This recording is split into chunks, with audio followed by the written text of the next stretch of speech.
আসসালামু আলাইকুম, কেমন আছেন সবাই? তো আজকে রান্না করতে করতে একটু রাত হয়ে গেছে।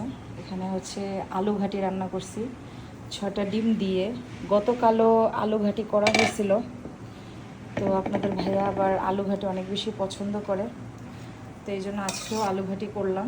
এই যে দেখেন, 6টা ডিম সুন্দর করে লাল লাল করে ভেজে ধনিয়া পাতা দিয়ে আলু ঘাটি করা হয়েছে। তো দেখে বুঝতেছেন কত ইয়ামি। এটা আমাদের বগুড়ার হচ্ছে ঐতিহ্যবাহী খাবার। আর এখানে আছে হচ্ছে মিষ্টি কুমড়ার ভাজি, সেটা অলরেডি অর্ধেক আপনাদের ভাইয়া খেয়ে ফেলছে ভাত দিয়ে। সো আমি এখনও খাই নাই, আমি পরে খাবো। মিষ্টি কুমড়ার ভাজিটা জাস্ট কালারটা দেখেন যে কীরকম। আমার মিষ্টি কুমড়ার ভাজির কালার কীরকম হয় দেখলেই বুঝতে পারবেন, একদম অর্গানিক কালার। তো এই হচ্ছে মিষ্টি কুমড়ার ভাজি, আর এখানে হচ্ছে ভাত। তো এই হচ্ছে আজকের খাবার। মাত্র 2টা তরকারি রান্না করছি। তো আপনারা কারা কারা এই ধরনের আলু ঘাটি পছন্দ করেন, প্লাস মিষ্টি কুমড়ার তরকারি পছন্দ করেন, অবশ্যই কমেন্ট করে জানাবেন।